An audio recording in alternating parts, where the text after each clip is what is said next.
So ngayon guys, may tuturo kasi yung sekreto sa ating keyboard sa cellphone na baka hindi nyo pa alam o hindi nyo pa nasubukan. So ituturo ko sa inyo kung paano mag-type sa pamamagitan lamang ng pag-slide ng finger natin dito sa may keyboard. Yes guys, i-slide lang natin yung ating finger sa may keyboard. Automatic makakapag-type na tayo ng mga message natin sa kaibigan, tropa, kamag-anak at kahit ano pa yan. Make sure lang guys sa panoorin nyo yung video nga matapos para malaman nyo step by step kung paano gawin yung tricks natin ngayon. So kadalasan pag nagta-type tayo is mano-mano. Kung magpipinito natin gamit yung mga daliri natin. So pumunta tayo sa ating message para ipakita ko sa inyo yung keyboard dito sa pagta-type. So kunyari magme-message kayo ng good morning, so magta-type pa kayo ng good morning. So mano-mano guys yung pag-type dito para makapag-send ka ng message sa kaibigan mo or kamag-anak mo. Ngayon guys, halimbawa nagmumultitask tayo, yung isang kamay natin is may ginagawa pang iba, tapos magsisend ka pa ng message sa kaibigan mo or tropa mo. Ngayon nahihirapan ka mag-type kasi nga mano-mano. So ang gagawin natin, i-activate natin dapat yung glide typing. So ano nga ba yung glide typing guys? Sa unang open mo ng message or kahit messenger man yung gamit mo,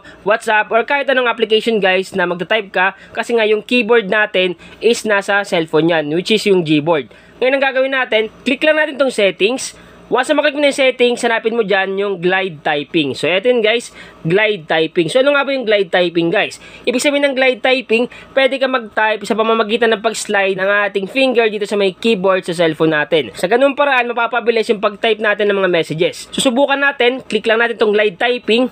Click natin. So, make sure lang guys na dapat naka-activate lahat dyan.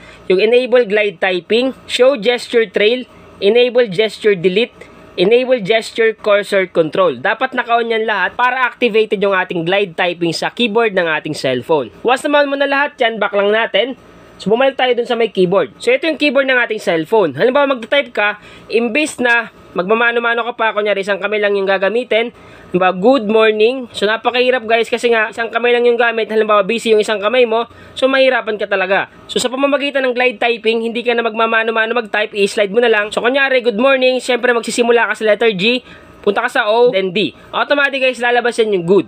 Then sa morning naman, magsimula ka sa letter M, i-slide mo sa O, sa R, sa N, sa I, sa N, sa G. Automatic guys, meron ka ng message na good morning. So hindi ka na nahirapan kasi nga, i-slide mo na lang once na magta-type ka ng message mo. So mag-sample pa tayo, kunyari, have a blessed day. So ang gagawin mo lang, imbis na magmano-mano ka, i-slide mo na lang, basta simula ka sa pinaka-simulang letter. Kunyari have, syempre H yung simula. So magsisimula ka sa H, punta ka sa A, sa V as in victory at E.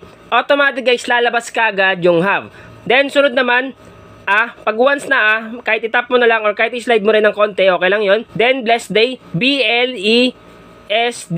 Automatic guys, lalabas na yung bless. Hindi mo na kailangan pa ulitin, halimbawa doble yung letters. Kunyari S, automatic guys, pag natapat yan sa B-L-E-S-D, automatic blessed na yung lalabas dyan. Ganun guys kabangis at kalupit itong glide typing sa keyboard ng ating cellphone. Susunod natin lalagay is day. Simula ka lang sa letter D, slide mo sa A, slide mo sa Y, automatic guys, makaka-type ka na. So napakabangis talaga. So sa ganun paraan guys, pwede ka na dito mag-type ng napakabilis at hindi na hassle kasi nga i-slide mo na lang yung bawat letter, automatic guys, makakapag-type ka na dito na hindi ka na nahirapan pa. Ngayon naman halimbawa kung isang kamay lang yung gamit mo tapos medyo malayo, hindi abot ng ating hinlalaki, ang gagawin nyo lang, palitin nyo lang yung keyboard. Para lumit yung keyboard guys, delete muna natin to lahat. Then ang gagawin mo lang para lumit yung keyboard, hanapin mo yung tatlong tuldok. So ito yon.